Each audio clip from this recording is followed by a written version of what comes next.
ওহাব ইবনে মুনাব্বা বলে বনি ইসরাইলের একজন ব্যক্তি 200 বছর পরে নাফরমানি করেছে। বলে কয়শো বছর?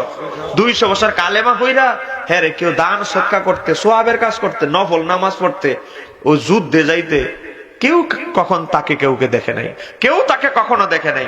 এই বেচারা যখন মারা গেল, সে মুসা আলাইহিস সালামের কাছে মানুষ এসে বলে, ও মুসা কালিমুল্লাহ অমুক মারা গেছে, হ্যাঁ জীবনে কোনোদিন একটা দান সৎকার করে নাই, নামাজ পড়তে রোজা রাখতে কেউ দেখে নাই।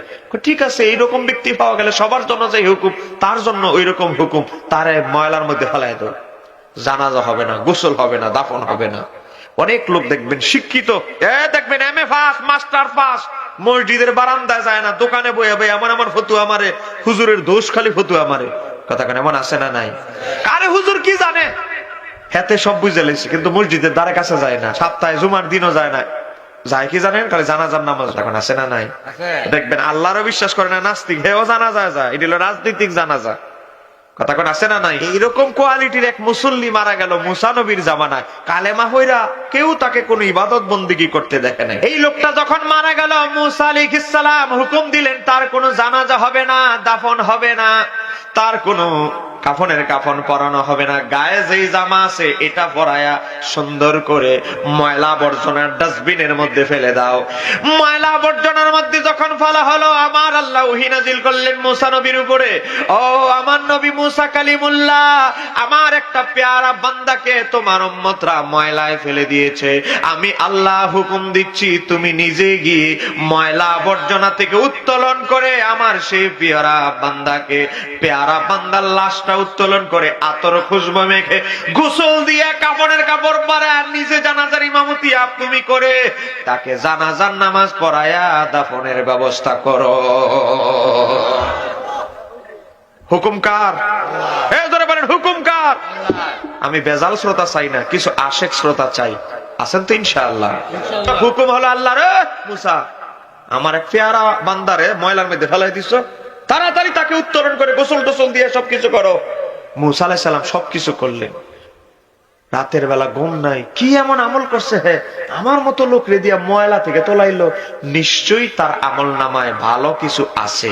কথা কন। মুসা আলাইহিস সালাম তুর পাহাড়ে চলে গেলেন, জানাজা দাফন টাফন সবকিছু শেষ। তুর পাহাড়ে গিয়ে আমার আল্লাহকে বলতে লাগলেন, ক্বালা ইয়া রাব্বি, ও আমার প্রতিপালক, ও আমার আল্লাহ, বানু ইসরাঈলা শাহিদু আন্নাহু আসাকা মিয়াতাই সানাতিন, বনি ইসরাইলের সব মানুষ সাক্ষ্য দিচ্ছে যে এই লোক 200 বছর ধরে তোমার নাফরমানি করেছে, 200 বছর ধরে মাওলা তোমার কোন সওয়াবের কাজ, ইবাদত বন্দেগী তোমার অনুগত্য করে নাই রে মাওলা। কি এমন আমল সে করেছে যার কারণে আমার মতো একজন নবীরে দিয়া ময়লা আবর্জনা থেকে তার লাশটা উঠাইলা? নিশ্চয়ই নিশ্চয়ই মাওলা তার আমল নামায় কোনো ভালো কাজ আছে, সে কি এমন আমল করেছে সেটা আমি জানতে চাই। একটু জোরে বলা যাবে কি? জানতে চাইছে কার কাছে? জোরে কোন, কার কাছে? এবার আমার আল্লাহ ওহী নাজিল করলেন, ফাওহাল্লাহু ইলাইহি, আমার আল্লাহ মুসা আলাইহিস সালামের উপরে ওহী নাজিল করলেন। আমার আল্লাহ বলেন, হাকাযা কানা, হে মুসা কালিমুল্লাহ, তুমি যেমনটা পাবলিক থেকে শুনেছো, পাবলিক যেটা চোখে দেখেছে সেটা বলেছে, আমার এই বান্দা এমন এমন কিছু আমল করেছে যেটা পৃথিবীর কেউ জানে না, জানি আমি আল্লাহ। মুসা আলাইহিস সালাম বলে, আল্লাহ এটাই তো আমি জানতে চাই, হ্যাঁ কি এমন আমল করলা আমারে দিয়া ময়লা আবর্জনা থেকে তোলাইলা?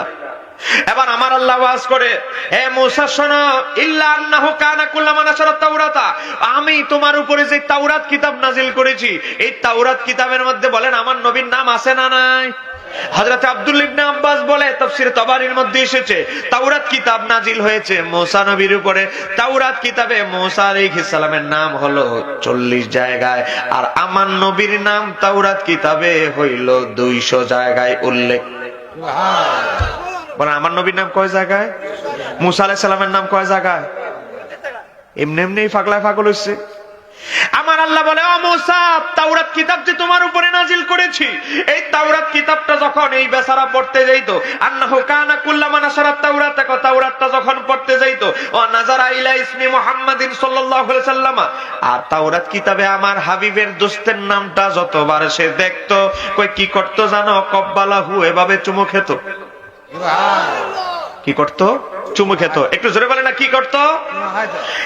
বাবা আমার আল্লাহ ওয়াজ করতেছে, আল্লাহ ও মুসা তাওরাত কিতাবে যত জায়গায় আমার দুস্তের নাম সে দেখতে পেত, ও কি করত? কব্বালাহু, সে চুমু খাইতো, ও আদাহু আলা আইনাইহি, চুমু খাওয়ার পরে চোখের উপরে মাসেহ করত। আরেকটু আস্তে কর। এখানে শেষ নয়, তারপরে কি করত? সাল্লাল্লাহু আলাইহি, যতবার আমার হাবিবের নাম তাওরাত কিতাবের পাতায় দেখতো চুমু খেয়ে চোখের মধ্যে মালিশ করত। এখানে শেষ নয়, ওয়াসাল্লাল্লাহু আলাইহি, আমার বন্ধুর উপরে এক মর্তবা করে দুরূদ শরীফ আদায় করত। ও মুসা, আমার বন্ধুর নামকে তাজিম করার কারণে, আমার হাবিবের প্রতি দুরূদ শরীফ পড়ার কারণে, ফাসাকারতুল্লাহু যালিকা, আমি আল্লাহ তার প্রতি এত বেশি খুশি হয়ে গিয়েছি, ওয়াগাফারতু যুনুবাহু, আমি আল্লাহ তার 200 বছরের পাপ ক্ষমা করে দিয়েছি। বলেন কয়শো বছরের পাপ? আমি 200 বছরের পাপ তার ক্ষমা করে দিয়েছি। কয়েকখানি শেষ নয়, তারপরে ওয়াজাওয়াজতু 70 হাওরা, আমি জান্নাতে 70টা হুরের সঙ্গে তার বিবাহ দেওয়ার জন্য 70টা হুর জান্নাতে আমি রেডি করে রেখেছি। আরেকটু জোরে বলতে হবে আল্লাহু আকবার। ও বাবা, বনি ইসরাইলের ব্যক্তি 200 বছর নাফরমানি করেছে, কোন সওয়াবের কাজ করতে কেউ দেখে নাই।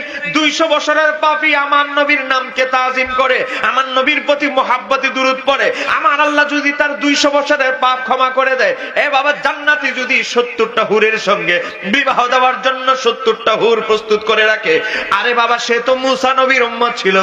আমরা আল্লাহর হাবিবের সরাসরি উম্মত হয়ে আমরা যদি নবীর নামকে তাজিম করি, মহাব্বত করি, আমাদের অবস্থা কি ওই ব্যক্তির চেয়ে খারাপ হবে না অনেক ভালো হবে?